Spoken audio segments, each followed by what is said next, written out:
Good morning, 7:50 talkSPORT breakfast with me, Jeff Stelling and Ali McCoist. Mick has summed the Olympics. Come on, Mick. Yeah, well done, Mick. The Olympics is about me never watching clay pigeon shooting in my life and being absolutely fuming when we were robbed in the final. Filled a gap for the football starting. Tell you what, he's spot on. I was raging. Yeah. What was her name? Was it Amber Rutter? Is that the girl's name? I think so, yeah. And she was delighted because she gave birth 3 months earlier or something like that, and they put the baby in her arms. But I tell you what, it was a scandalous decision. Because she clearly hit, didn't she? She clearly hits it. And was it the Chilean girl that went on to get the gold? Anyways, you can hear, Mick, I'm with you, mate. I'm not over it yet either. Yeah, but well said, Mick. That is what it's about, being wrapped up in sports that you've got no interest in, generally speaking. Look, some of the headlines you're waking up to this morning. Bernardo Silva says that even a season of 70-odd games won't cause a drop-off in standards for Manchester City. England captain Ben Stokes is a significant doubt for the up-and-coming Test series against Sri Lanka after suffering a hamstring injury in the 100. And Chelsea are busy in the transfer market again. When aren't they?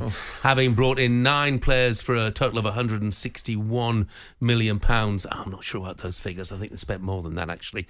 They're now being linked with a move for former loanee João Felix from Atletico Madrid. The former Chelsea striker Tony Cascarino thinks the club is a long way off being successful again.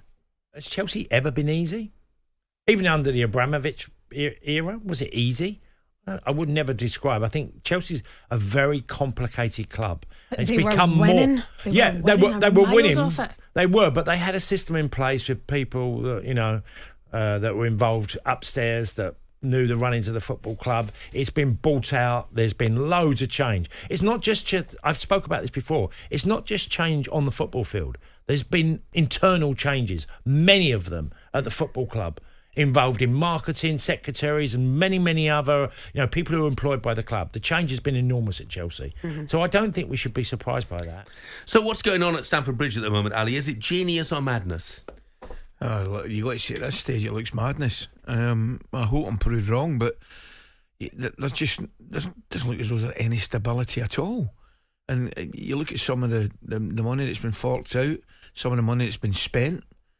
I mean, I'm not sure. You mentioned there João Felix coming back from Atletico Madrid, gifted player, but I'm not sure that's the answer. I genuinely don't know, Jeff. I look at it and I'm not sure there's a great deal of direction. I'm even thinking towards the end of last season. You look at Pochettino, you're thinking to yourself, well, okay, it's been a poor season, but it looks as though he's turned the corner. Yeah. It looks as though he's got a bit about them now. I think they won 6 of the last 7. I can't remember exactly what the figures were. You think, well, okay, they got a summer and look forward, and then all of a sudden he's away, and they bring in Maresca from Leicester, and that again. The one thing they used to get away with, and I use the term "get away with," I don't know if it's the right term to use, but when Abramovich was, they would change their managers every 2 or 3. I mean, very, very seldom would they keep a manager, a coach longer than 3 years. But they were successful. They were winning leagues, they were winning cups, they were winning a Champions League here and there. At this moment in time, they're doing the same, but they look miles off it. Yeah. I would not. It's one of these things you and I would have a discussion about.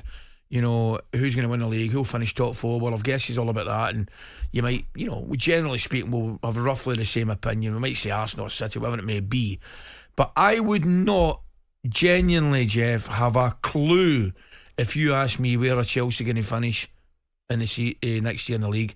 I genuinely would not have a clue. Would you? Not a clue. Not a Scooby-Doo at the moment. Yeah. From Chelsea's perspective, I don't know what's going on there. I think most football fans will be thinking, when will they have to pay the price for all of the spending? With PSR rules and so on and so forth. Look, we shall see. Yeah. We shall see. For more on all the day's biggest stories, head over to our website, talksport.com. Now it's time to bring back a bit of this. How can you not love the EFL when it throws up moments like this? Here's Hogg! Deeney! Do not scratch your eyes! You are really seeing the most extraordinary finish here! Hey, they said it's offside, hit me, I didn't. I hit it twice, hit me, bobbed up, that's why I done Foster. It's a joke. Sheffield Wednesday have done it! They've pulled it back in these playoffs! Windass! quite simply destined to be from Dean Windass. We're in London, hey?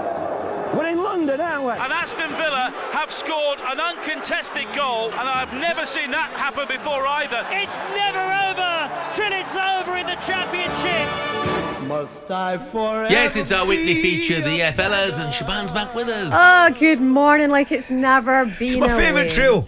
It's my favourite trio, arguably of all time. You are the easiest man to entertain. It brings a smile to my face, Shaban. I love listening to Charlie Austin. I love listening to Troy Deeney's goal. I love listening to everything. It's great. Really, really happy about that. The EFL is back, baby, and it was a bad start to the campaign for Wayne Rooney's Plymouth Argyle, beaten 4-0 by Sheffield Wednesday, if you've been under a rock. Wayne said there were too many unacceptable performances. They've got to move on. They've got the Cup this week against Cheltenham on Wednesday, then Hull City on Saturday, both home games, which is nice. Jeff, when is it okay to judge Wayne Rooney? Well, look, I'd say you've got to give him a minimum of 12, 15 games before you start taking stock.